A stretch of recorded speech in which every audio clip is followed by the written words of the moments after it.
जब हम पतिव्रता पद पर पहुंच जाएंगे, जिस पति को अपनी पत्नी पर शंका हो जाती है तो वो उनमें फिर प्रेम नहीं रहता, और जो पतिव्रता स्त्री है उसका पति अपने सामर्थ्य के अनुसार उसकी पूरी सुरक्षा करता है, पूरी सुविधाएं देने की चेष्टा करता है। ठीक इसी प्रकार हम आत्माएं, ठीक इसी प्रकार हम सभी आत्माएं उस एक ही परमात्मा की हैं, वो हमारा पति है, सबका मालिक है। पति मीन मालिक, स्वामी, वो हमारा पति है। और हम जब तक उसमें पतिव्रता की तरह आस्था नहीं बनाएंगे तब तक वो हमारी मदद, हमारी सहायता नहीं पूरी नहीं करेगा। जब हम पतिव्रता की तरह उसके, एक पतिव्रता का अर्थ है कि जैसे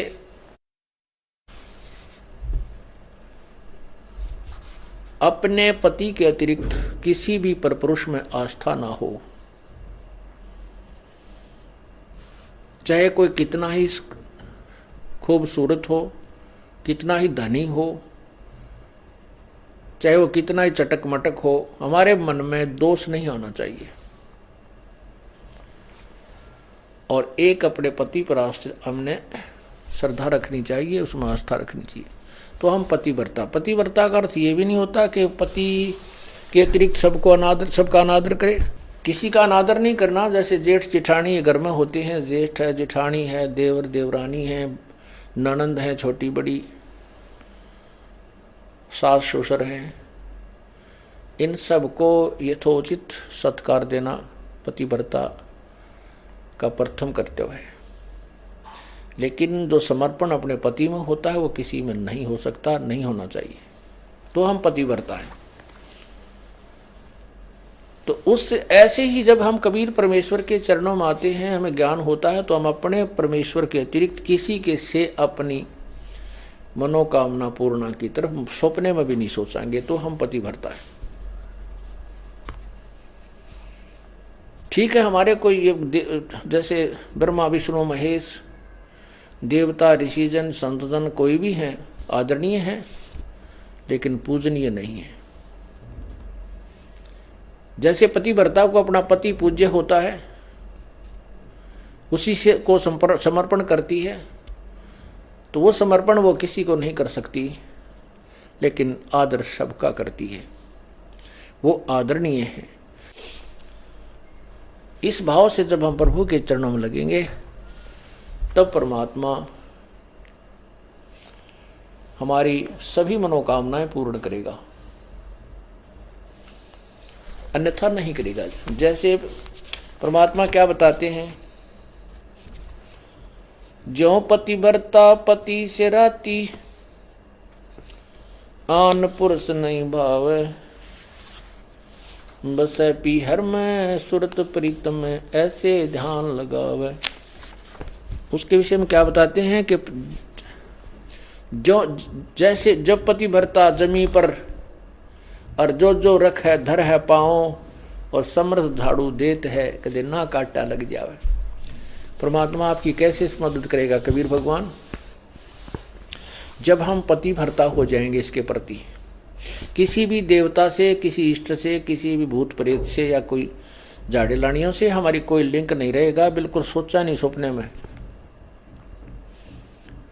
और फिर इस समर्थ के सहारे हम लगेंगे तब ये हमें कितने सुख देगा।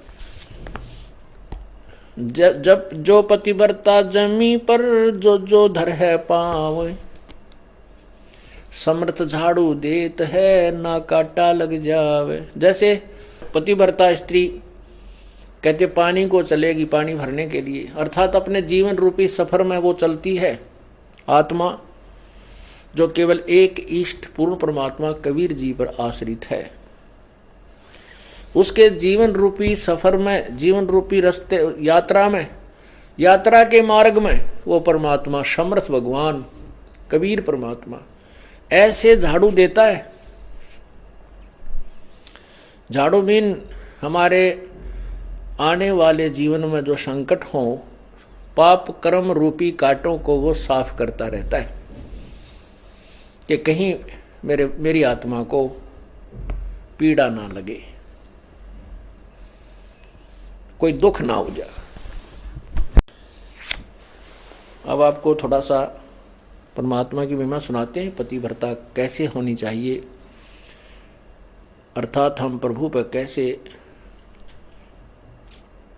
आश्रित हों। ग्रीवे सुकर्मी पतिव्रता सो आन उपावन मूल, एक पुरुष से परस है पतिव्रता समतूल।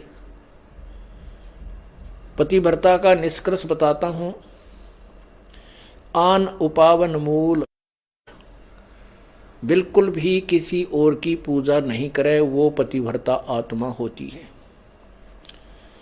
एक पुरुष, जैसे इसमें दोनों ही पहलुओं पर विवरण दिया है, जैसे स्त्री अपने ही पति एक ही पुरुष पर आश्रित रहे, ऐसे ही आत्मा एक पुरुष यानी एक परमात्मा पर आश्रित रहे, कबीर भगवान पर। पतिव्रत सुकर्मी सो जानिए, एक पुरुष से रात, निर्दाव निर्भैरता ना दूजे से बात। अपने मनोरथ पूर्णा के लिए वो किसी अन्य पुरुष से बात, किसी अन्य भगवान की इच्छा नहीं करती, वो पतिव्रता होती है। ग्रीवे सवाल सुखन किसकू कहे, पतिव्रता सो नार, हुक्म अदूल न मेट ही सो पतिव्रता पार। देखो कितनी गहराई से बता रहे हैं, केवल यही एक लक्षण नहीं है पतिव्रता का। क्या बताते हैं कि पतिव्रता तो हो गई, अच्छी बात है, लेकिन पति कहता है वहां नहीं जाना और वो वहां अवश्य जाती है। पति कहता है ये काम नहीं करना और उसको करती है,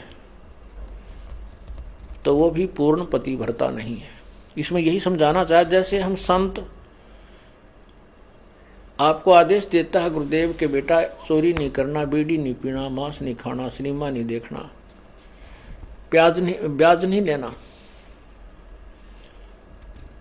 और आप वैसे तो कबीर परमात्मा के अतिरिक्त किसी को नहीं मान रहे हो और ये मर्यादा पालन कर नहीं रहे, तो भी आप पार नहीं हो। क्या बताते हैं, सवाल सुखन किसको कहे, पतिव्रता सो नार, हुक्म अदूल न मेट ही सो पतिव्रता पार। आदेश की उल्लंघना नहीं करती है, वो पतिव्रता ही पार होगी, वही आत्मा पार होगी। गुरु वचन निश्चय कर मन, पूरे गुरु की सेवा ठान।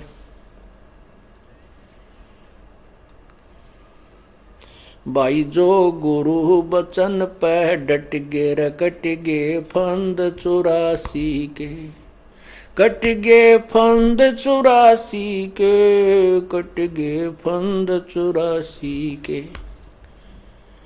भाई जो गुरु बचन पर डट गे रकट गे फंद 84 के। वस्तु मिली ठोड़ की ठोड़ मिट गी, मन पापी की दौड़। वस्तु मिली ठोर की ठोर मिट गी, मन पापी की दौड़। भरम मिटे मुथरा काशी के, भरम मिटे वो मुथरा काशी के। भाई जो गुरु वचन पर डट गे,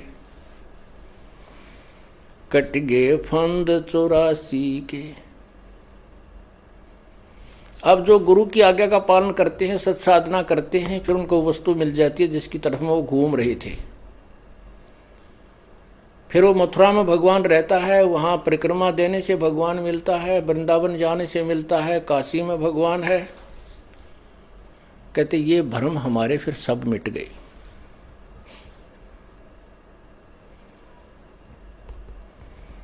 उसी के ऊपर यहां कहा है,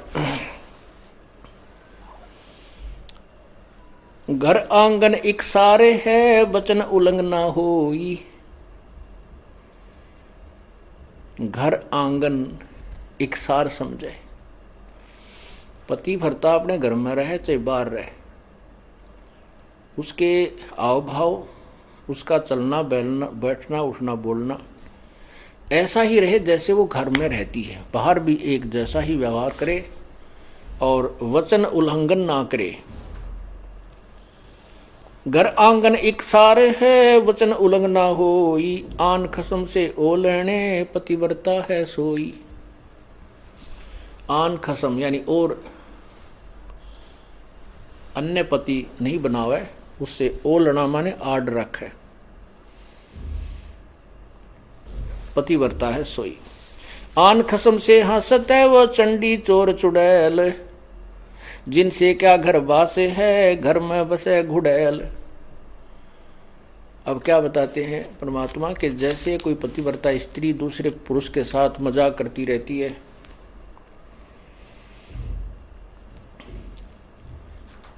तो उससे दुर्भावना पूर्ण करती है, तो उसमें दोष है। वो कहते हैं वो तो एक भूतनी बस है घर में, और उससे क्या घर, जिनसे क्या घर बास है, घर में बसे गुड़ैल। ऐसे ही ये पतिव्रता यहाँ आत्मा की तरफ ज्यादा संकेत है। परमात्मा कहते हैं कि मुझे ऐसे ही अच्छे नहीं लगोगे यदि तुम ऊपर से तो कबीर साहब करते रहो, अब कबीर पंथी हैं, कबीर साहब के मानने वाले, अंदर से सारे ही देवताओं की पूजा करते रहते हो। आन खसम से हंसत है वो चंडी चोर चुड़ैल। परमात्मा इतने नाराज होते हैं। कहते हैं परमात्मा 100 वर्ष सतगुरु की पूजा एक दिन आन उपासी, वो अपराधी आत्मा फिर पड़े काल की फांसी। 100 वर्ष तो ये साधना करते रहना जो हम आपको बता रहे हैं, और एक दिन अन्य पूजा कर लेना, परमात्मा कहते हैं वो अपराधी आत्मा पड़े काल की फांसी। तो ऐसी गलती क्यों करेंगे हम? तब करेंगे जब हम ज्ञान नहीं सुन पाएंगे और ज्ञान उस दूसरे अज्ञान के लोगों से हम ज्यादा संबंध रखेंगे, तो वो हमें विचलित कर डालेंगे। यहां जींद के अंदर एक रमेश जैन भक्त है, अब भी हमारा सेवक है वो। उसकी पत्नी को दौरे पड़ते थे, दमा था उसकी पत्नी को, दमा था उसकी। एक लड़की को दौरे पड़ते थे, 2 जुड़वा बच्चे थे, वो बहुत बीमार रहते थे। महीने में 2-2, 3-3 हजार रुपए का उनका डॉक्टरों का, मेडिकल का खर्चा होता था। एक भक्त ने उनको समझाया कि आप हमारे गुरुदेव से उपदेश लो, कबीर परमेश्वरी की शरण में आओ, आपके सब झंझट मिट जाएंगे। काफी कुछ कहने से उन्होंने मान लिया, और फिर वो टर्म एंड कंडीशंस भी बता दी उसको कि ये नहीं करना आपने। जब तो उन्होंने मान लिया ठीक है, हम तो बहुत दुखी हो गए हैं इनको पूजा करते करते और साधनाओं से हमारी दुर्गति हो रही है, तो हम क्या करेंगे, हम नहीं पूजेंगे उनको। उन्होंने उपदेश ले लिया। उपदेश लेने के बाद उस बहन के 2-3-4 महीने तक कोई दमा नहीं, लड़की का दौरे पड़ा करते, उसका कोई दौरा नहीं, बच्चे स्वस्थ हो गए। वो तो इतनी खुशी मनाई, ओहो हे भगवान, भगवान मिल गए हमें। तो परमात्मा कहते हैं पर्वत पर्वत में फिरा, कारण अपने राम, राम जैसे संत मिले जिन सारे सब काम। अब क्या हुआ कि उसने वो 3-4-5 महीने के बाद ये गुग्गा पीर का दिन आ गया, गुग्गा नौमी आ गई। उसकी पड़ोसन आई, कहने लगी है कमलेश, और गुग्गा की पूजा नहीं करी तूने? वो बोली ना हम ना करा कर, हमने छोड़ दी, मारे तो जो ना गुरु का नाम ले लिया। वो किसी और पंथ से संबंधित थी, वो दूसरी लड़की जो बहन आई उसके पास, वह कहने लगी नाम तो हमने भी ले रखा है, पर पूजा सारी करनी चाहिए ना, तो ये नाश कर देंगे। उनका फलाना करना ना, वो अपने पंथ के उसके विषय में बताने लगी कि ऐसे उसने हमारे पंथ का है कि उन्होंने ये पूजा छोड़ दी थी, उनका एक का बेटा था वो मर गया, अब तो भाई सारी पूजा करते हैं और भी वो भी करने लग गए। तो वह डर गई कि कदे भाई सतयुगा पीर दुखी कर दे, उसने वो पूजा पाजा अपनी कर दी। पूजा कर दी तो अगले दिन वो लड़की तो दौरा पड़न लग गया। उस कमलेश ने सांस नहीं आवे, दमा हो गया न्यू का न्यू, और दोनों लड़कों की तबीयत खराब है। अब उस सेठ लाला जी को पता नहीं था रमेश को क्या गड़बड़ कर रही है नालायक। वो घर पे आया और वो कहा ऐसा स्थिति फिर होगी। उसने उस भगत से संपर्क किया कि भाई मारा तो फिर होगी भाई बात, कोई फायदा नहीं हुआ। वो बोला भाई ऐसे कैसे हो सकता, तो 4-5 महीने तेरे ऊपर ऐसा मेहर बख्शी है, आज कैसे नहीं हो सकती है, कैसे मानूं मैं तेरी बात, अब देख ले चाल। वो दोनों आगे, वो दोनों आगे तो क्योंकि हमें पता है कि परमात्मा की मर्यादा भंग होने से ही काल प्रवेश कर जाता है। या तो सीता के चारों तरफ जो लक्ष्मण ने रेखा खींची थी ना, ये लक्ष्मण रेखा समझना मर्यादा भगवान की, और इसको तोड़ते ही या दुर्गति शुरू हो जाएगी जो सीता की हुई थी। अब वो राम कोई बौड़ा नहीं था जो लक्ष्मण ने ये कहा तू या तो आइए मत, भूल कर भी रावत इसको चारों तरफ ये मंत्र पढ़ कर या रेखा खींच देना। अब सीता अपने आप में सियाणी बन गई। जब रावण आया एक साधु का भेष बनाकर भिक्षा मांगने लगा, तो सीता ने कहा कि आ जाओ महात्मा जी, ले जाओ भिक्षा ले जाओ। अब जो ही वो निकट आया उस रेखा के, तो उसमें लपट निकली, रावण 10 कदम दूर खड़ा हो गया। तो उसने कहा कि माई भिक्षा देनी है तो बाहर आकर दो, नहीं तो हम नाराज हो जाएंगे, ये कर देंगे। इसमें तुमने पता नहीं क्या मंत्र पढ़ रखा, ये मुझे आगे नहीं आने दे रही। अब सीता जी ने सोची कि बिजली पड़े साधु तो है, 1 मिनट में देकर आटा डालकर वापस आ जाऊंगी। तो या तो उसकी नालायक सोच थी अपनी, जबकि वो महापुरुष कह के गए थे से बाहर मत निकलना, रही साधु है तो अपन आ जाएगा अंदर। यदि ये साधु है तो इस लक्ष्मण रेखा को पारे करके आ जाता, तो साधु भी कहाँ है वो, इस रेखा से डर गया। तो उसने ऐसा ही किया, मर्यादा भंग कर दिया, लक्ष्मण रेखा उल्लंघ गई। फिर देखो क्या दुर्गति हुई, रावण उठा ले गया। 12 वर्ष तक उस रावण के बाग में बिरान मट्टी हुई। पुण्यात्माओं, ये लक्ष्मण रेखा समझ लेना जो परमात्मा के नियम है। यदि तुमने अपनी सुरक्षा चाहिए तो लक्ष्मण रेखा से बाहर मत जाना, फिर देखना खेल मालिक का। तो उसने क्या हुआ कि वो कहने लगा भाई तुमने कोई और पूजा की है। रमेश बोला ना बिल्कुल नहीं, कति नहीं कर दिया, हम तो छोड़ दी सारी उस दिन तक। अब उसका गले उतरा नहीं उस भगत के कि तो हो ही नहीं सकता, जब तक हम मर्यादा नहीं तोड़ेंगे तो यह हानि नहीं हो सकती, यह हमारे भगवान का नियम है। तो वह लड़की उस रमेश ने पूछा उस कमलेश से क्यों वो घर में रहती है, कितने कोई और पूजा की? वो बोली ना मैं क्यों करूँ थी। वह डरती ना बतावा कर तरही थी कि भी गड़ेगा, सोमा होगा, गुस्सा होगा। तो भक्त यूं कह रहा था जी मैं वैसे ही घूमतू ऐसे ऐसे बाहर न निकल गया, परमात्मा ने भेज दिया। तीसरा दिन था वो, जैसे आज गुग्गा नवमी थी, 10वीं न उनकी ब्रह्मटी होगी, एकादशी को वो वहां गया।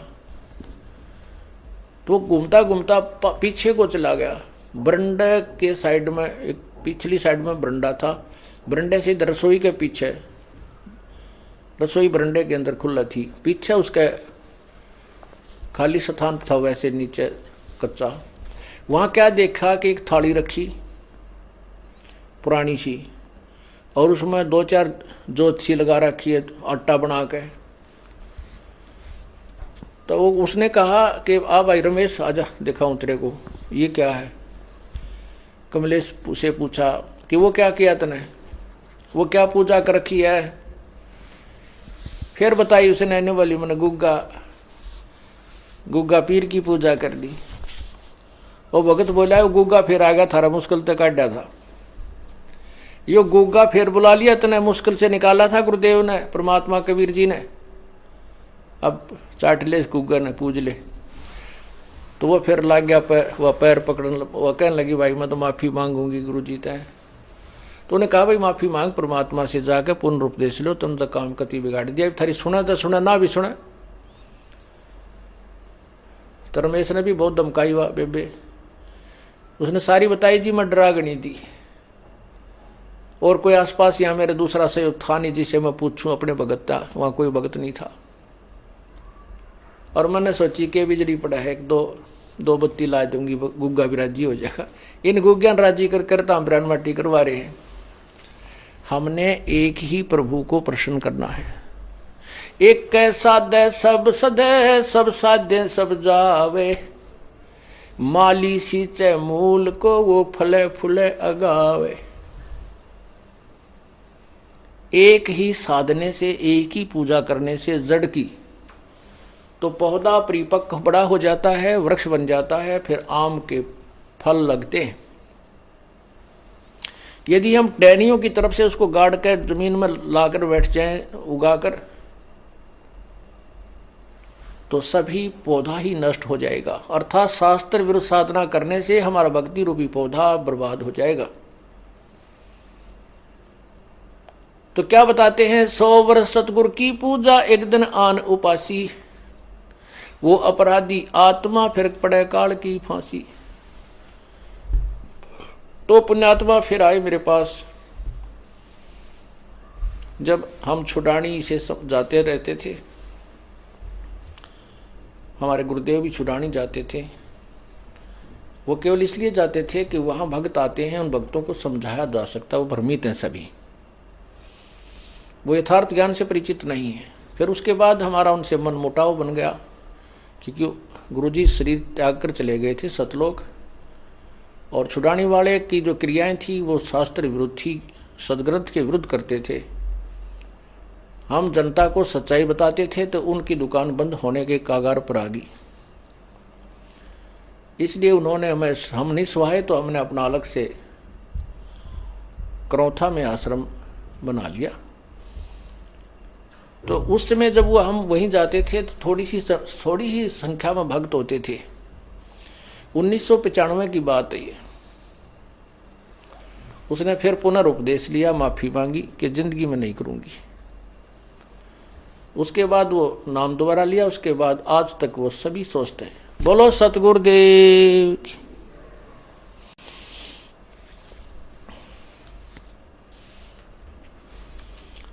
तो ऐसे हमें पतिव्रता होना है अपने कबीर परमात्मा के प्रति। गीता जी अध्याय नंबर 13 के श्लोक नंबर 10,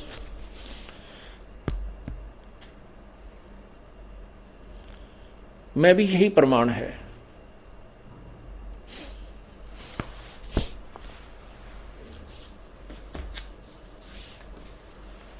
उसमें लिखा है कि अव्यभिचारिणी जो भक्ति करते हैं, गीता जी अध्याय नंबर 13 का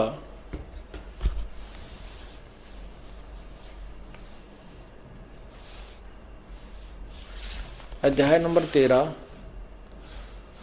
और ये मंत्र नंबर 10 श्लोक नंबर 10, अव्यभिचारिणी भक्ति, भक्ति अव्यभिचारिणी।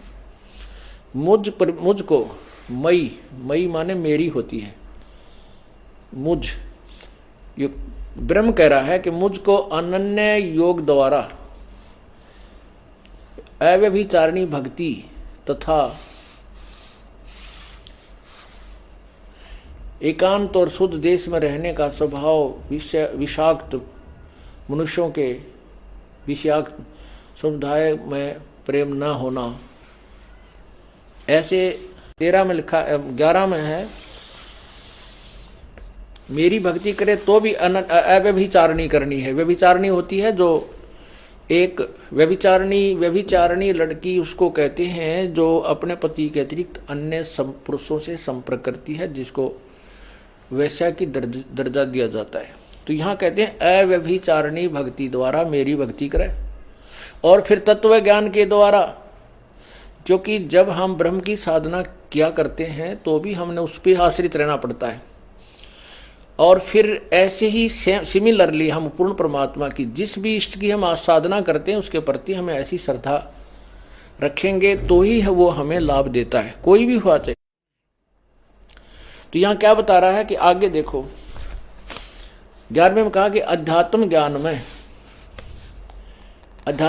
में नित्य सतित तत्व ज्ञानार्थ, तत्व ज्ञान के अर्थ रूप परमात्मा को ही देखना, यह सब ज्ञान है, और जो इससे विपरीत है वह अज्ञान है, ऐसा कहा है।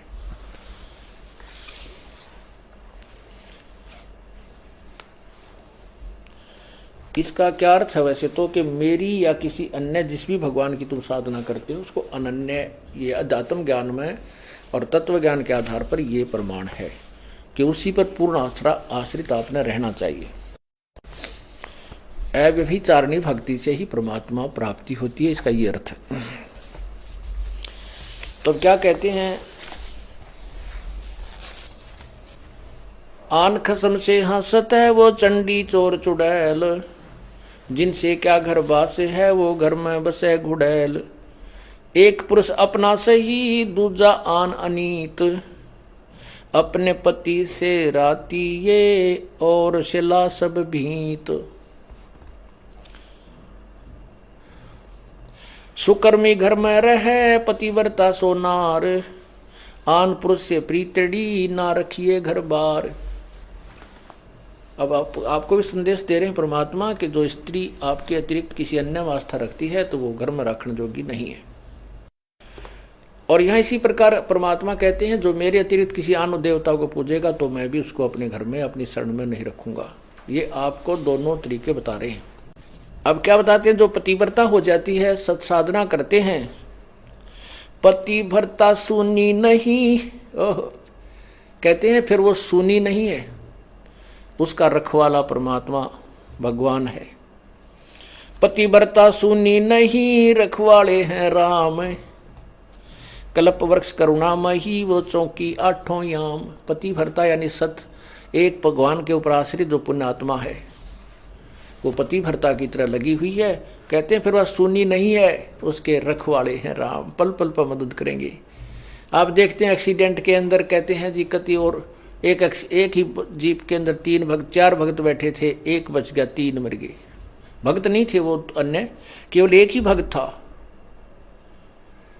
एक जीप में एक हमारा भक्त था, 3 और थे, 3 मर गए, ड्राइवर मर गया, ड्राइवर समेत, और वो बच गया, 1-2 को और चोट आ गई। और जहां वो मरे उसी सीट पर वो था। तो यहां कहते हैं पतिव्रता सुनी नहीं रखवाले हैं राम, कबीर परमात्मा, हमारा राम कबीर है। कल्प वृक्ष करुणामयी ही चौकी आठों जाम। कल्प वृक्ष एक ऐसा पेड़ बताया स्वर्ग में, कहते हैं कि वो सर्व मनोकामना पूर्ण करता है। तो परमात्मा कबीर जी कहते हैं आपके साथ इस कल्प वृक्ष का भी काम करते हैं। अब वो कल्प वृक्ष किसकी मनोकामना पूरी करता है? वो तो स्वर्ग एक होटल है, और वो एक कल्प वृक्ष एक बैल है, घंटी है। अब जो उस कल्प वृक्ष के पास जाकर जो मांगता है उसी समय उसके सामने वही आहार आ जाता है, तो उसकी कमाई से ही जाता है।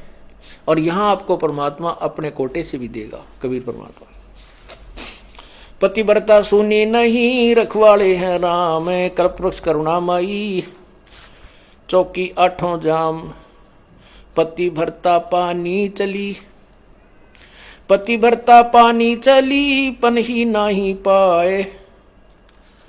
वस्त्र अंग विनंग है वो आप देत उड़ाए।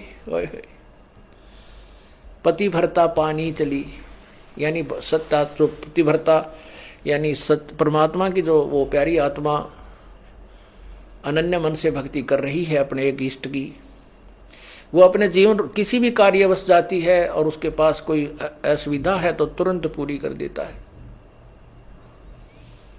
ऐसे बहुत से भक्त बहन भाइया बेटियां हमें मिलती हैं। भक्त कहते हैं जी हमारे यहाँ आश्रम में आने के लिए किराया नहीं था, और 3 दिन से यही जुगाड़ था कि 200 से 400 रुपये हो जाए,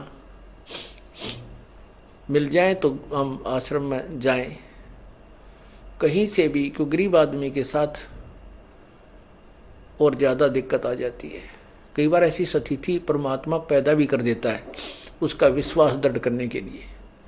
फिर कहने लगी हमने तो भगवान पे छोड़ दिए, परमात्मा आप बुलाओगे तो जरूर आना चाहते हैं। आत्मा रो के कह रही थी।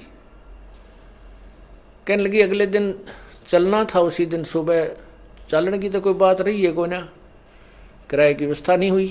तो ऐसे में स्लैब, वो जो पेंडी सी थी होती है, स्लैब होती है घर में अलमारी की ताक से, उसमें कागज बिछा रखे थे पेपर अखबार के, वैसे उठाई नो और उसको तकरीबन दूसरे तीसरे दिन में रोज साफ करा करती। जिस दिन से यातना शुरू हुई उस दिन भी साफ करे थे वैसे स्वाभाविक वो उठाकर मैं पोचे खाते नु मारन लगी तो 500 रुपये 100 के 5 नो मुड़े हुए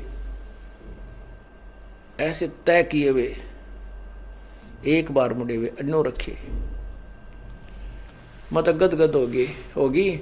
बच्चों को लिया, साथ जब चल पड़ी। आश्रम में 3 दिन के बाद गई। जब मैंने अपने पति से पूछा कि आप फोन पे, वो मिलिट्री में सर्विस करते, कि क्या आप ये मतलब, उससे फिर मैंने पूछा कि ऐसे ऐसे बात से स्थिति हुई हमारे पास, या यू मन जो है विचलित करने की चेष्टा करता है। मन में न्यू आवा कदे वो डर गया हो, मेरा ध्यान ना रहा हो, कदे कागजा में उलझ रहे हो, मैं रोज साफ कर देती थी, अखबारों में उलझ पुलझ हो रही हो। उससे पूछा कि ऐसे ऐसे बड़ी मारी गेला, आपके याद हो आपने कुछ पैसे रखे थे? ने बोला मैं चोरनी को भी रखता है नहीं, सारी आपको देता हूँ। शराब में पीता ना, बीड़ी में पीता ना, घर का सामान में लाता ना। 5-10 दिन की छुट्टी गया था मैं तो रिश्तेदारियों में, या फिर वो नाम नहीं ले रखा था उसने। बाकी उस पुण्यात्मा को मना नहीं करता था। वो कहने लगा सचमुच 500 का नोट, 500 रुपये पाए 100 के। सब जगह मैंने अपनी सारी दृष्टि दौड़ा दी, कोई पैसा मेरे पास नहीं था। तो पुण्यात्माओं ये क्या कहना चाहते हैं? पतिव्रता पानी चले पन ही नहीं पाए। पतिव्रता जो पानी न चाली गरीब, तो उसके पैरों में जूती भी नहीं है और वस्त्र भी अच्छे नहीं हैं। कहते हैं परमात्मा, कहने का भाव ये है कि अपने जीवन रूपी सफर में आप चल रहे हो, मालिक की शरण में आने के बाद आपके साथ कोई व्यवस्था है तो वो आप पर पूरी कर दिया। पल में दे, कहते वस्त्र अंग विनंग है वो आप पे देत उढ़ाई, आप पे देत उढ़ाई। कैसे कोई आपको अव्यवस्था है, किसी चीज का अभाव है, तो वो परमात्मा आपकी तुरंत पूर्ण कर देगा। ऐसे और भी बहुत से भक्त बताते हैं, ऐसे ऐसे व्याधि चलन लग गया। तो 100 का नोट पाया। एक माई कह रही थी जी मैं, पति तो नाम नहीं ले रहा, बाधा भी करता था। समागम आ गया करौथे आश्रम में, जब हम सत्संग करते थे तो मैंने अपने पति से कहा कि मैं सत्संग में जाऊंगी, मैंने 100 रुपये दे दे। ये 10 वर्ष पहले, 8-9 वर्ष पहले की बात है। वो कहने लगा मैं तेरे को चवन्नी नहीं दूं, और तू तीसरे दिन झोला ठावे और वहां चली जाती है। वो कहने लगी मैं कोई गलत जगह जाती हूँ। 60-65 साल की उम्र की बुढ़िया थी, और तेरे बेटे जान लग रहे वहां पर। बेटे तो अपनी कमाई करें, वो ले जाते हैं किराया। मैं किराया मान ले उनसे मांग भी लूं तो नखरे करता है, क्योंकि बेटे अलग हो रहे हैं, उनसे थोड़ा द्वेष रखता है, उनसे कैसे ले लेगी, वहां जाओ भी नहीं। तो उसने कहा कि मुझे 100 रुपये दे दे। ने बोला कति नहीं जान दूं, और जाके दिखाइए आज तू। तो नहीं, मैं पैसा किराया दूं नहीं, तू जागी कैसे? तो वो कहने लगा मेरे द्वारा पैसा को ना। फिर आखिर में ये बहाना मिला उसने कि मेरे द्वारा 100 रुपये को नहीं। वो क्या कहती है उसकी पत्नी कि मैं तो बैठकर रोने लगी, जहां पूजा स्थल है रोने लगी है। भगवान देख कौन बनी। हम एक दूसरे के ऐसे बांध रखे हैं कि हम इनसे अब अपने भगवान के दरबार में भी नहीं जा सकते। आखिर में कहने की मैंने ये सोच लिया कि मैं अभी चाहती हूँ किसी पड़ोसन पर मांग मूंग कर मैं जाऊंगी। इतना दृढ़ निश्चय मैंने कर ही लिया था, लड़ाई होगी, बोलेगी, मार पीट लेगा और 2 मुक्के खा लेगी भगवान के नाम पे। ध्रुव पिटा, प्रहलाद पिटे, मीराबाई पिटी। ऐसे ही निर्णय होता है, ऐसे ही परमात्मा निकट आता है। इतने में वो बूढ़ा साइकिल लेकर जा था, गांव से निकला, सड़क थी अच्छी, तो दिल्ली के, ये पंजाब खोड़ की बात है, और वहां वो गया होगा सड़क के ऊपर आधा किलोमीटर, एक 100 का नोट ऐसे हवा में उड़ा, अगले साइकिल के अगले पहियों की ताड़ियां में आके चिपक गया, और उसने रोका तुरंत साइकिल। 100 का नोट ताजा, उसकी तो घीघी बंद की, घबरा गया, उल्टा आया, आकर ने बोला ले भगवान, तेरे भगवान ने भेज दिया, तेरा 100 का नोट ले जा तू। और उसका जो है ना पसीने आ रहे, उसके बाद उसने मुझे मना नहीं किया। तो यहां परमात्मा कहते हैं पति भरता पग जमी पर जो जो धर है पाव, समर्थ झाड़ू देत है ना काटा लग जावे।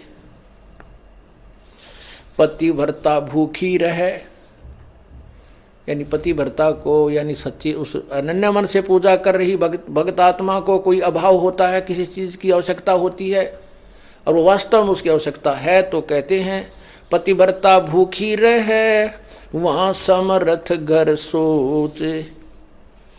ऐसे पति की स्त्री के, ऐसे पति की स्त्री के काल कर्म हो मोक्ष मोच। कहते हैं जैसी भक्त आत्मा जब दुखी होती है तो भगवान के दरबार में भी चिंता बन जाती है। और ऐसे पति की स्त्री के काल कर्म हो मोक्ष, जो ऐसे दृढ़ता के साथ, समर्पण के साथ, पूरे विश्वास के साथ भगवान पर लगती है, उसके नाम पर, कहते हैं उन्हीं का मोक्ष होता है, उन्हीं के पाप कर्म नष्ट होते हैं। कहते हैं नुक्ते ऊपर रित जगा रे कोट कर्म जल जा तुम्हारे। ये नुक्ते होते हैं जो हम लोग लाज और किसी परमात्मा के नाम पर ना किसी पति से, ना पत्नी से, ना पुत्र से कोई दबाव नहीं मानते अपने आत्म कल्याण के लिए, तो परमात्मा प्रसन्न होता है। परमात्मा कहते हैं मात पिता सुत स्त्री, मात पिता सुत सत्री, आलस बंधु कान, संत मिलन को जब चले ये अटकावे आण। मात पिता, बालक है, बेटा है, बेटी है, माँ बाप नहीं जानते सत्संग में, जो 15-16 साल के 20 साल तक हैं वो माता पिता के अधीन होते हैं। और जो बुजुर्ग हैं वो जब बच्चे बड़े हो जाते हैं तो बच्चे बेटियां के अधीन हो जाते हैं, बेटे के अधीन हो जाते हैं, या फिर आलस, या फिर लोक लाज। जैसे आप यहाँ सत्संग में आते हैं, कोई ना कोई जरूर टकरा देगा, कहाँ चले, बेरा है सत्संग में जान दोगे, थारा तो पाँव लिख रहा है, तीसरे दिन वहाँ बैठे रहते हो, तो इस तरह के श्लोक सुना देते हो। और आप जो ज्ञान में कमजोर है, इन बातों से दबाव मानने लग जाता है और फिर वो आना भी कम कर देता है, उसको ज्ञान नहीं है। इसके लिए परमात्मा कहते हैं कि मात पिता सुत स्त्री और आलस बंधु कांड। बंधु कांड माने लोक लाज, अपने मित्रों के वो कहे हुए व्यंग्यात्मक बातों से झिझक जाना। कहते हैं सतगुरु मिलन को जब चला ये अटकावे आण, ये आके आंट लावेंगे। किधर बेटा क्या माँ बाप या स्त्री ऐसी निकम्मी हो जाए कदी बेबे, बस जी का झाड़ बन जाती इस भगत के, या फिर लोक लाज, या खुद आलस कर जाए, फिर देखोगे, फिर अगले बार देखेंगे, सर्दी ज्यादा है, गर्मी घनी है।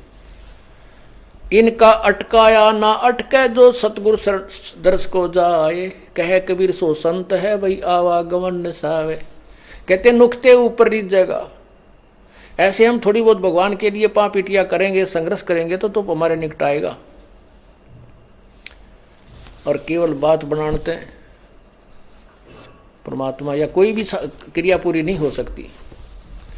जैसे अब यहाँ कौन आएंगे, वो आएंगे जो पूर्ण रूप से परिचित हो चुके हैं इस ज्ञान से। जैसे किसान गेहूं की फसल बीजता है या और भी फसल इस सीजन में बीजता है, जो जाड़े की फसलें होती हैं। तो उसमें जैसे अब दिसंबर और जनवरी में इतनी कड़ाके की सर्दी गिरती है और किसान की नहर से पानी डिस्ट्रीब्यूटेड मिलता है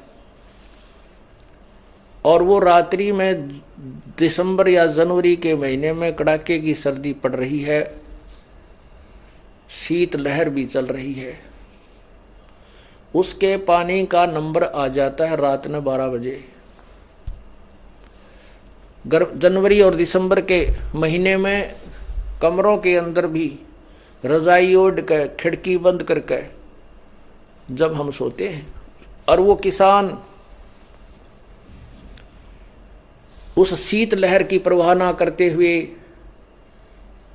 आरोग्य होने की परवाह न करते हुए, रात्रि के समय कोई सांप है, कोई भयंकर प्राणी पशु है, उसकी भी परवाह ना करते हुए वो अपने उद्देश्य को पूरा करके आता है। वहां जाकर के कंबल और लिया होता है, खेस या कंबल को भी वहां पर मेड पर रख देता है, डोले पर, और अपना पजामा पैंट या धोती ऊपर न टांग के और घुटनों पानी में प्रवेश कर जाता है, नाली में। खेत में घूमता है चारों तरफ, घंटा 2 घंटे जब तक वो पानी सिंचाई करता है, नंगे पैरों घूमता रहता है पानी के अंदर से, कहीं पानी निकल ना जाए, मेरा खेत से बाहर ना चला जाए। तो पुण्यात्माओं, यदि वो आलस कर जाता है और वो सोचे सर्दी है, कहीं मेरे को रोग ना लग जाए, नमूनिया ना हो जाए, तो वो सिंचाई नहीं करके आएगा। सिंचाई नहीं करेगा तो उसके गेहूं कनक नहीं होगी, और कणक नहीं होगी तो भूखा मरेगा, उसके बालक भूखे मरेंगे, फिर मांगता फिरेगा, मजदूरी करेगा, कोई चोनी भी ना देगा, वो निर्धन हो जाएगा। वो क्योंकि वो अपने व्यवसाय का, अपने क्रिया, अपने कर्म का वो पूर्ण रूप से परिचित है, इसलिए वो उसके मन में आवे को नहीं कि आज मैं ना जाऊं, न्यू हो जा, नहीं, कुछ भी हो, सिर धड़ की बाजी ला के वो पहुंच जाता है। ऐसे पुण्यात्मा अपने ये भक्ति रूपी अब कणक बोई है, और ये सत्संग जो है आपकी सिंचाई का समय है, डे है। तो इसमें क्या बताते हैं कि माता पिता सुत स्त्री आलस बंधु कान और संत दरस को जब, सतगुरु दरस को जब चलाइए अटकावान, इनका अटकाया अटका नहीं, और सतगुरु दरस को जाए कहे कबीर सो संत है भाई आवागमन से, उसे ही खेती पूरी होगी, उसी की फसल अच्छी होगी। तो इस प्रकार हमने इस ज्ञान को ऐसे समझना है।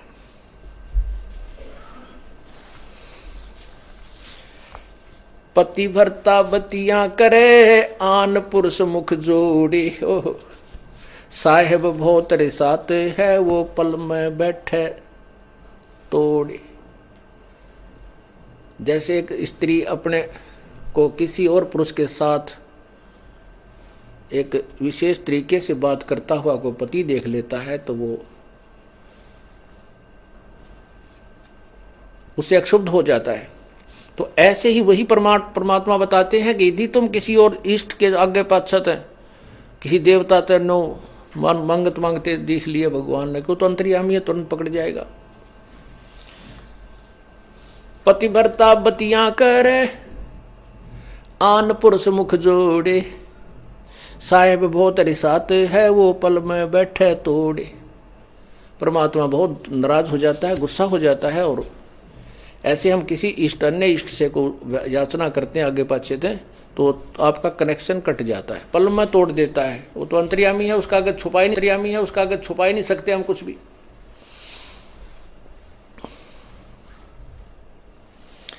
नैना आन न देख ही, श्रवण सुने नहीं बैन, रसना से बोले नहीं, सो पति भरता ऐन। दूसरे इष्ट को, दूसरे पुरुष को आंखों से भी नहीं देखे, आंखों से देखने का तात्पर्य है कि हम उसके उस स्वरूप पर दृष्टि डालते हैं तो अंदर से कुछ उथल पुथल शुरू हो जाती है, वो नहीं होनी चाहिए। यानी हम किसी से कोई बात सुनते हैं, वो वहां गया था, उस माता धोकन गया था, उनका ये लाभ हो गया, और वह माता धोकन जाने वाला का नाश होया पड़ा, वो दिखा दूं। उसको पिछले पुण्य की कमाई से कुछ मिल रहा है तो लगता है जैसे मैं वो धोकने गया हूं उसी से मुझे लाभ हो गया। नहीं, ये ज्ञान आधार नहीं है, धूल में लठ लग रहा है। नैनो आन न देखे ही और श्रवण सुने ना बैने, यानी किसी और की प्रशंसा पुरुष की भी नहीं पतिव्रता सुन सकती, नहीं सुनना चाहिए। यानी दूसरे भगवानों के भी हमने प्रशंसा भी नहीं सुननी हमें, क्योंकि पहले तो हमें ज्ञान हो जाएगा नहीं कितनी समर्थता था, हम सुनेंगे भी तो भी अनसुनी हो जाएगी, पता लग जाएगा छोड़ बेरा हदी से ये भगवान है कहाँ तक के। अपने पिए के पलंग दर रह जमी से लागे, सोपी की से जांच डे जिनके मोटे भाग। अपने पति के पलंग के सहारे बैठी रहे, अर्थात कहने का भाव ये है कि द्वार धनी के पड़ा रहे धक्के धनी के खा, 100 काल जगजोल ही पर द्वार छोड़ ना जा।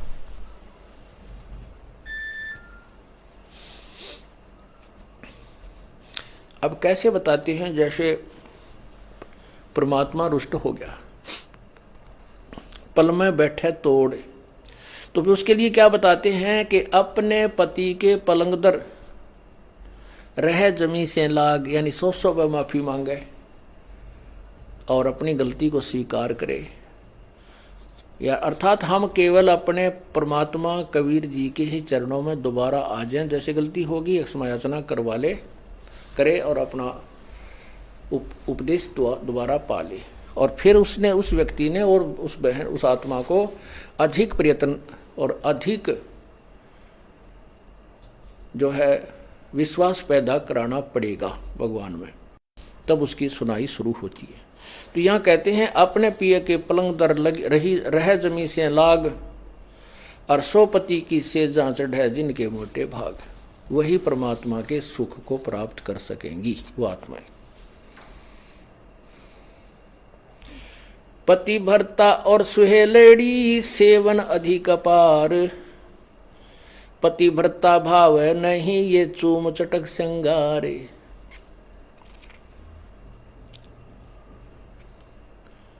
पुण्यात्माओं, इसमें दोनों ही हमें आदेश दे रहा है परमात्मा, दोनों ही निर्देश हैं। अपने साधारण जीवन में और इस भक्ति जीवन में हमने कैसे जीना है। पति भरता और स्वेलड़ी सेवन अधिक अपार, वो अधिक से अधिक जो पुण्यात्मा है, पति भरता यानी एक इष्ट पर आश्रित पर पुण्यात्माएं हैं, वो अधिक से अधिक सेवन यानी पूजा करती हैं। और वो पतिव्रता भावनी चोम चटक श्रृंगार, पतिव्रता को किसी भी प्रकार के बाह्य आडंबर करने की आवश्यकता नहीं। अर्थात जैसे ये संत बन जाते हैं, कान पड़वा लिए, जटा रखा ली, माला 4 गाल ली, या कति मुंड मुंडा लिया, वस्त्र एक लंगोट बांध लिया, बाकी धूप राख मसड़ ली। कहते हैं इन श्रृंगारों की परमात्मा को कति आवश्यकता नहीं, वो अंदर से जानता है ये कितना भगत है और उसमें उतना ही प्रेम होता है प्रभु का। ऐसे ही हम अपनी बहन बेटियों से प्रार्थना करते रहते हैं कि हमने न तो ये मेहंदी वगैरह लगानी है, ना ये नाखूनों को लाल करना है, ना होठों को लाल करना है, ये नहीं चाहिए हमने। आप केवल अपने मांग में सिंदूर आदि लगा सकते हैं, जिससे ये एक प्रतीक है, ये शादीशुदा है या मैरिड है अनमैरिड, बस इतना। वो भी लगाना चाहें तो लगा सकते हैं, अन्यथा कोई आवश्यकता नहीं है। ये उनके लिए है जो नए नए आते हैं, उनको एकदम हर एक क्रिया से विपरीत होना पड़ता है, इसलिए वो थोड़े से घबरा जाते हैं। जब ज्ञान हो जाएगा फिर आपको ये शरीर मिट्टी नजर आओगा। इस मिट्टी के घड़े को कितना श्रृंगार है, कितना इसके ऊपर चित्र सुंदर लगा दे, देश में वस्तु जल नहीं है तो ये व्यर्थ है। और मीठा जीवनदाता जल यदि एक बूंदे से मटके में भी है, वही मटका हमें प्रिय है। ऐसे ही परमात्मा की भक्ति में हमने साधारण बन के रहना है। सदा अलौणी रहते हैं ये चंचल चुगल न चाल, चोरी धन नहीं खाते हैं मुसला वो कोई लाल।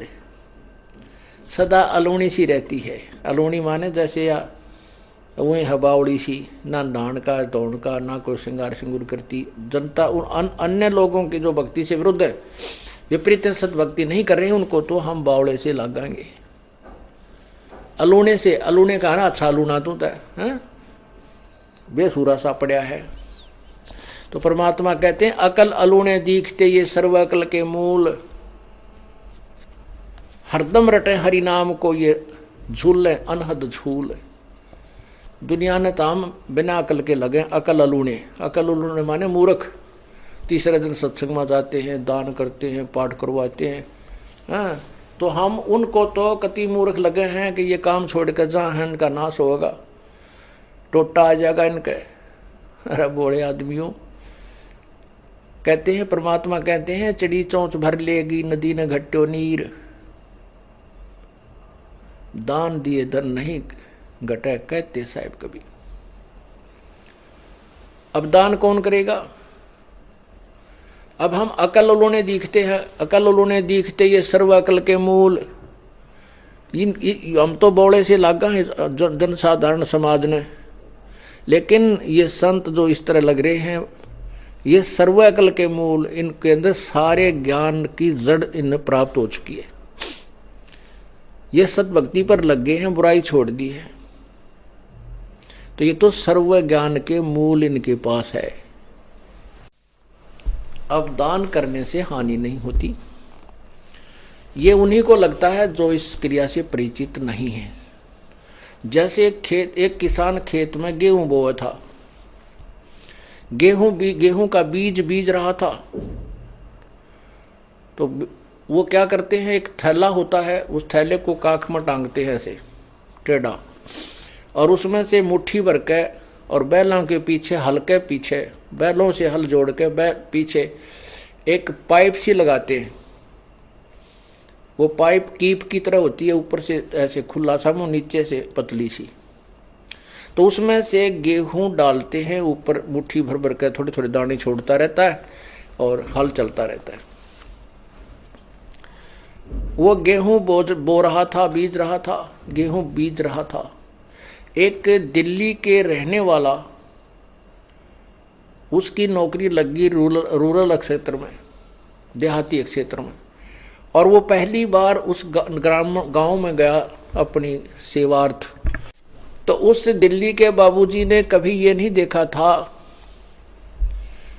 उसको ये मालूम नहीं था कि ये गेहूं बोए के ऊपर है। उसने तो अपने उसमें ठेकों में, अपने जो उनमें जो बुखारियों के अंदर गेहूं देखे थे, जो मोल लाकर डाल दिया करते और आटा पीस कर रोटी बना लिया करते, खा लिया करते। वो 30 साल का हो गया था, 25 साल का, तो उसने यही नहीं पता था गेहूं कैसे प्रोडक्ट होता है, कैसे ये बीजा जाता है, गेहूं कैसे बनता है।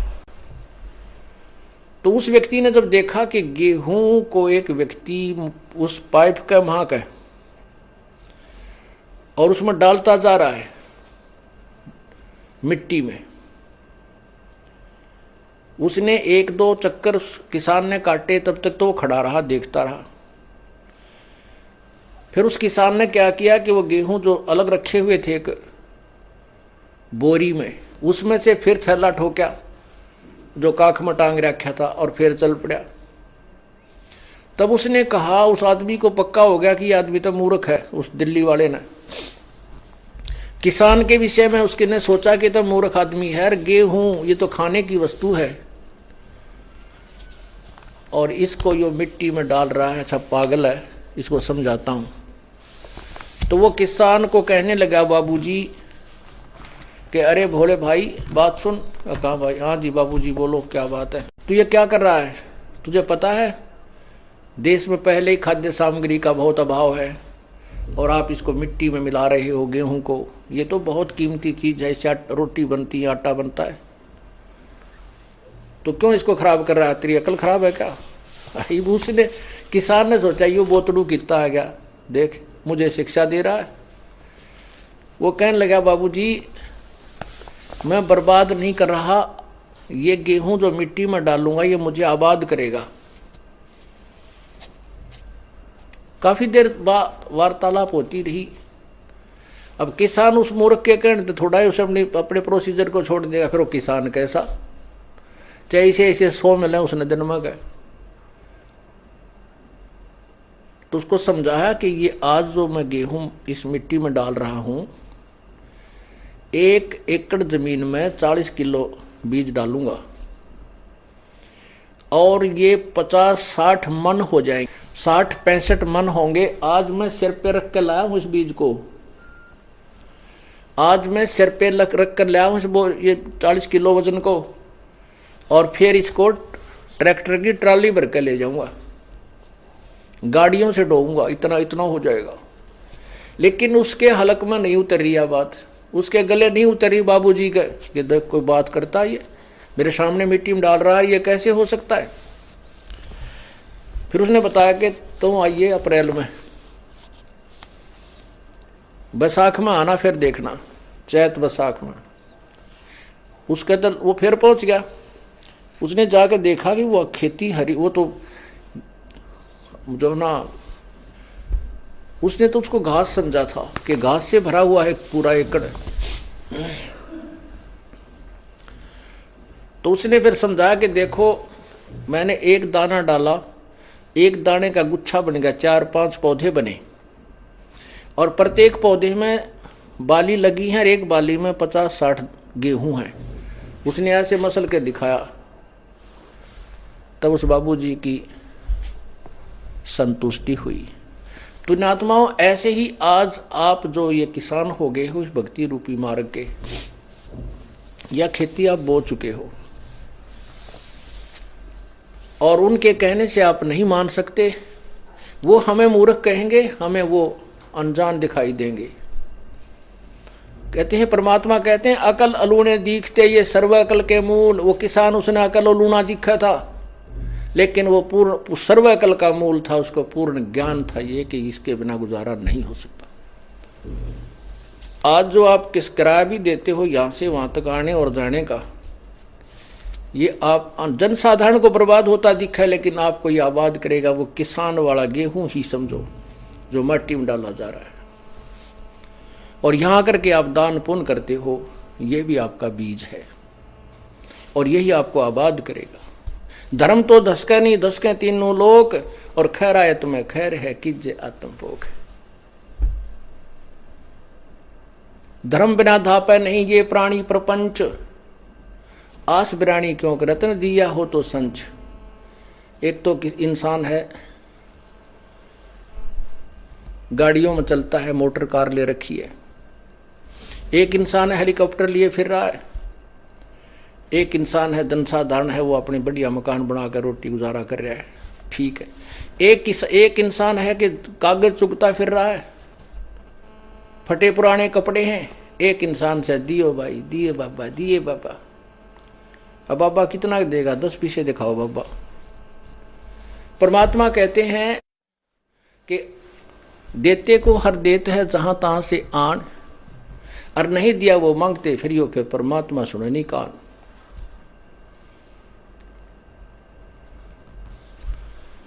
धर्म बिना धापे नहीं ये प्राणी प्रपंच, आस बिरानी क्यों कर रत्न दिया हो तो संच।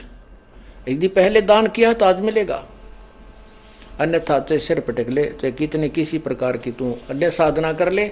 हाँ, मान लीजिए तेरे भाग्य में नहीं है, पूर्व में दान नहीं कर पाया, तो अब आपको तरीका बताया जा रहा है, ऐसे कीजिए। प्रमाण है कि जैसे द्रौपदी ने उसी जन्म में एक अंधे महात्मा को एक बिल्हाता अर्थात 8-9 इंच का एक कपड़ा लंगोट टाइप कॉपिन टाइप बना के पाड़ के दिया था। यानी वैसे तो उसने लगभग सारी साड़ी पाड़ के डाल दी थी नदी में। अंधा महात्मा था, हाथ नहीं लग गया, वह एक लकड़ी के लपेट के उसके हाथ के लगा दिया। अर्थात उस इतने के कपड़े का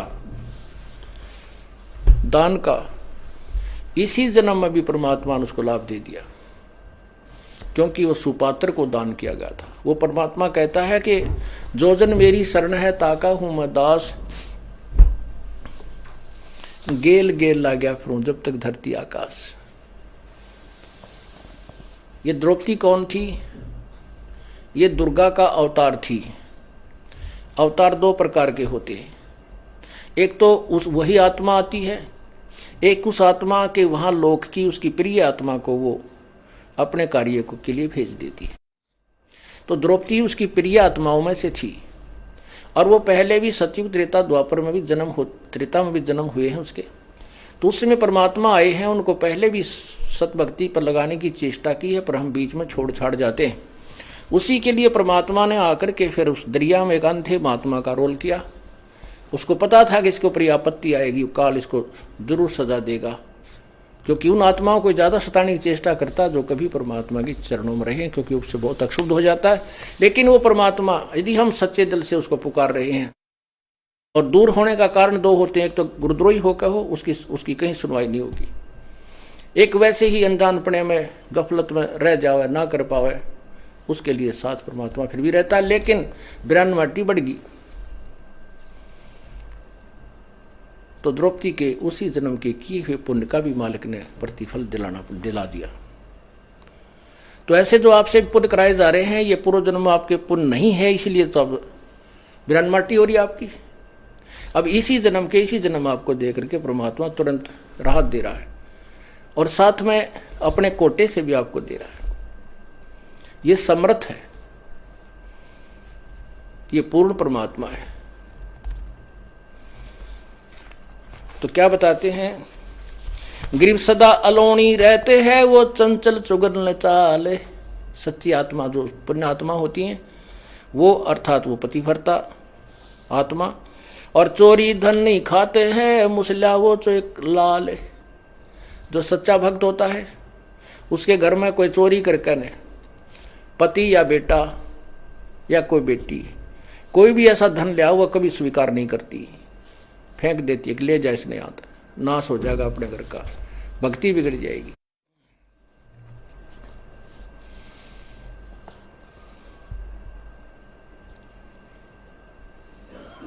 हक हलालम खाते हैं सो साहेब दर जाही, लाल मुसे घर में धरे सो पति भरता नाही। चोरी के धन अपने घर पर रख ले, वो भगत नहीं है, पुरुष है चाहे स्त्री। हक हलालम खाते हैं सो साहेब दर जाही, अपने हक हलाल का खाते हैं वे भगवान के दरबार में जाएंगे। निंदा बिंदा बादना बैर विरोध बिकार, चोरी जारी करते हैं वो गए जन्म सब हार। कुटल खलीलों खिड़केड़ी है कुत्ते का काम, देख बुसे धन और का कदे न निश्चय नाम।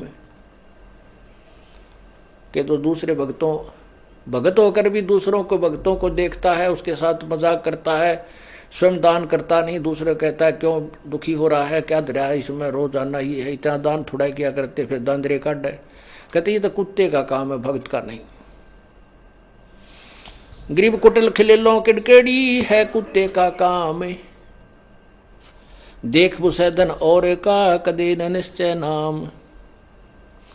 गृहपति भरता के ना उठा ये भ्रम कर्म की सूले, आन उपासी जलत हैं पड़े युगन युगन भूल। जैसे जो सच्चा भक्त होता है उसने एक परमात्मा के नाम को स्वीकार कर लिया, ज्ञान ग्रहण कर लिया, तो वो फिर बाद में शंका नहीं करता अपने गुरुदेव के किसी भी क्रिया में, तो वो भक्त है।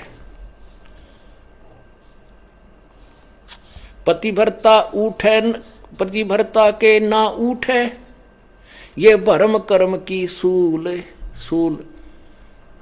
यानी उसके अंदर ये कांटा सा नहीं चुभता कि ऐसा नहीं करना चाहिए था, गुरुजी ने ऐसा कैसे कह दिया, ऐसा नहीं हो सकता, ये नहीं करना चाहिए था, ऐसा हो गया, फलान हो गया। कहते वो पतिव्रता यानी वो भक्त नहीं है।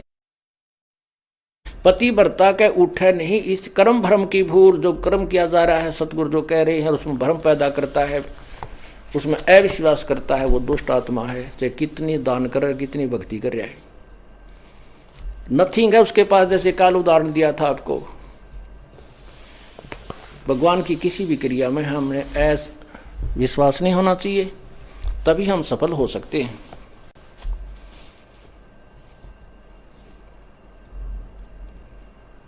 अब जैसे परमात्मा ने लीला की थी, एक गणिका को एक बेटी थी जो वैसा प्रसिद्ध थी, लेकिन बाद में वो अपने कर्म धर्म को सुधार चुकी थी, प्रभु के चरणों में अधिक लगती थी। क्योंकि जिसने अपने पाप पिछले दिखते हैं वो ज्यादा निकट आता संतों के, और वो नकली भक्तों को सुहाई नहीं। गुरु जी ऐसे नहीं करना चाहिए, गुरु जी ने यहाँ नहीं बिठानी चाहिए, वह लड़की बदनाम है, संगत बदनाम हो जाएगी, आश्रम बदनाम हो जाएगा, ऐसा नहीं करना चाहिए। तो ये शिक्षा जो हम देते हैं गुरु जी के, तो हम दुष्ट आत्मा हैं। संत की क्रिया को यदि हम समझ जाएं तो फिर हम मन संत हो गए। फिर यहाँ स्टूडेंट बनकर बैठने की क्या जरूरत है तुम्हारी।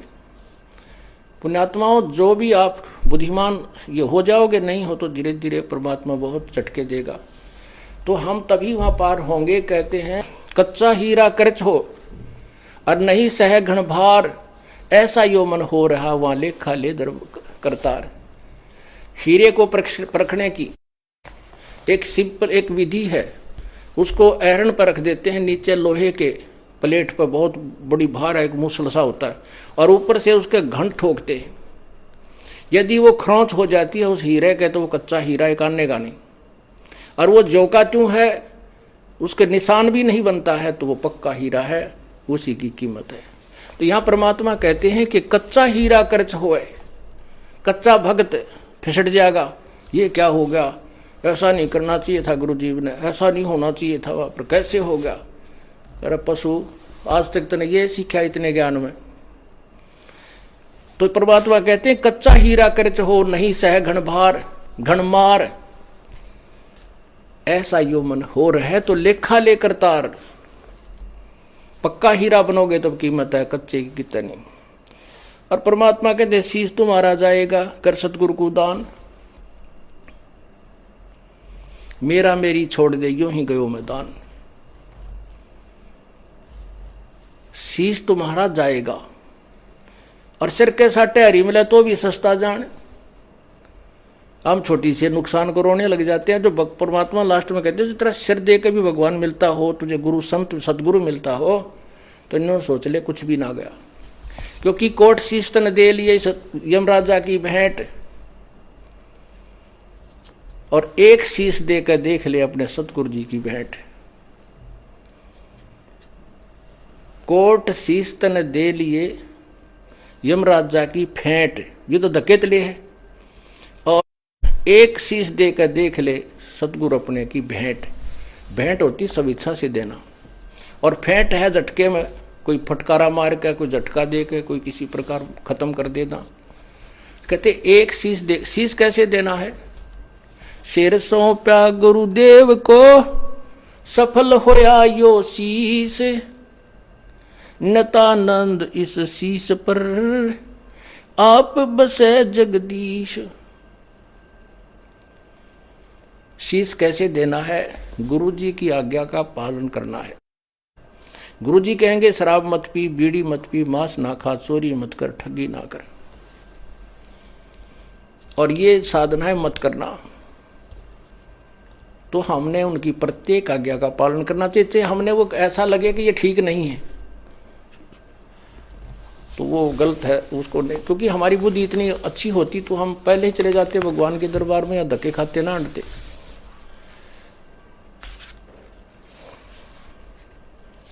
तो इस प्रकार हमने साधना को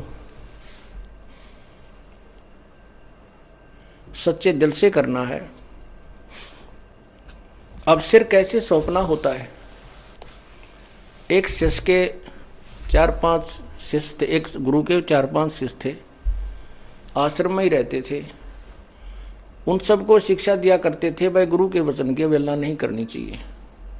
गुरु सिरोधार्य होता है, उसके प्रति किसी अपवचन भी हमने नहीं सुनने चाहिए, ना कहने चाहिए, ना बोलने चाहिए, ना सोचने भी नहीं चाहिए। एक दिन गुरुदेव ने कहा कि भाई आ जाओ बच्चों, बैठो मेरे पास। पहले तो शिक्षा दी कि भाई गुरु परमात्मा से भी बढ़कर माना गया है और गुरु को भगवान समझकर ही उसकी आदेश का पालन और उसके साथ रहना होता है, जिससे हम सफल हो सकते हैं। क्योंकि यदि हमारे सामने गुरुजी भगवान आ जाए तो क्या हम उसके साथ दुर्व्यवहार कर सकते हैं? क्या हम उसकी आज्ञा का अवहेलना कर सकते हैं? नहीं जी, नहीं जी, नहीं, कभी नहीं कर सकते। अच्छा ठीक है।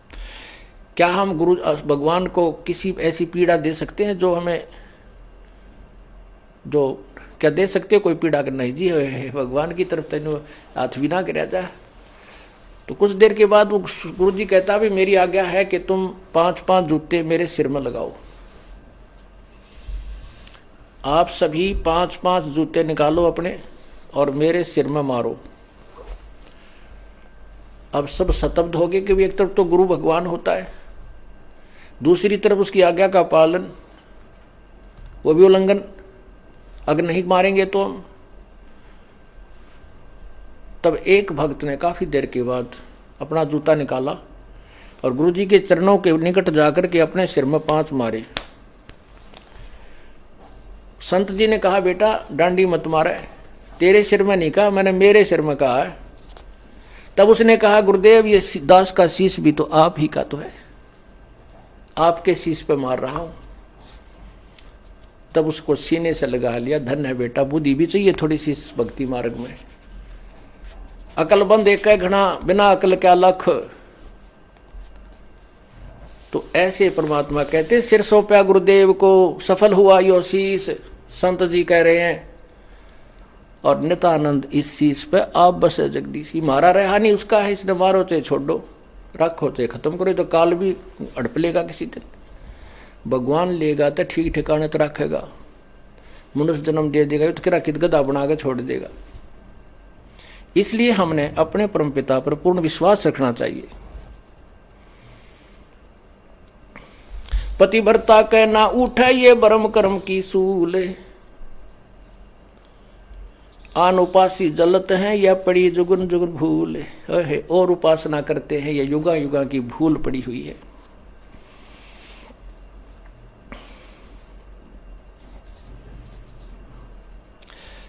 पतिव्रता बर पाइया पार ब्रह्म सासकंत, सब जग आन उपास है पतिव्रता है संत। सब जग आन उपासना करते हैं, केवल संत ही पतिव्रता रह सकते होते हैं, यानी वो ही पूर्ण ब्रह्म को साधना करते हैं, अन्य की नहीं करते। तो आप सभी संत हो गए, भक्त हो गए हो, साधु हो गए हो, साधक हो, आप परमात्मा की भक्ति करते हो। गरीब संत सही पतिव्रता है अडिग अधिक विश्वास, तन मन धन सब अर्पा ही जिनकी हो क्यों हास। उसकी हंसी उनका मजाक नहीं बनेगा, परमात्मा उनको बहुत सहारा देगा।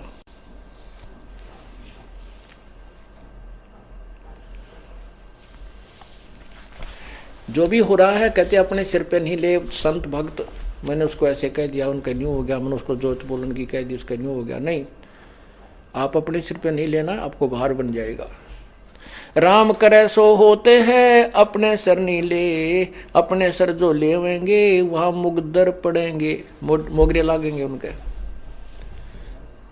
साहिब से सब होत है, बंदे से कुछ ना ही।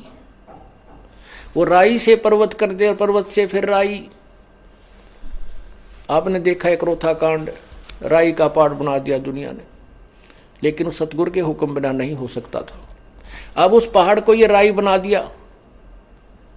हम ज्यों के त्यों हैं और बकवाद करनी फिट्टे मुंह होते जा रहे। अब वो माथे हाथ मार कर रो रहे हैं कि अब भी उनकी तो ऐसी संगत बढ़ रही है, डटे नहीं डट रहे। तो जनसाधारण को ये विश्वास होता जा रहा है कि इनको सचमुच इनके साथ अन्याय किया गया। नहीं तो ऐसी बुराई सुनकर तो यहाँ झांके भी कोई नहीं, घर के भी दूर भाग जाए, घर वाले भी, रिश्तेदार भी भाग जाए। और ये मेरे बच्चे उमंग उमंग कर आ रहे हैं, क्योंकि ये सत्य से परिचित हैं। इनको वो सुख दिया है जो धरती पर कोई दे नहीं सकता।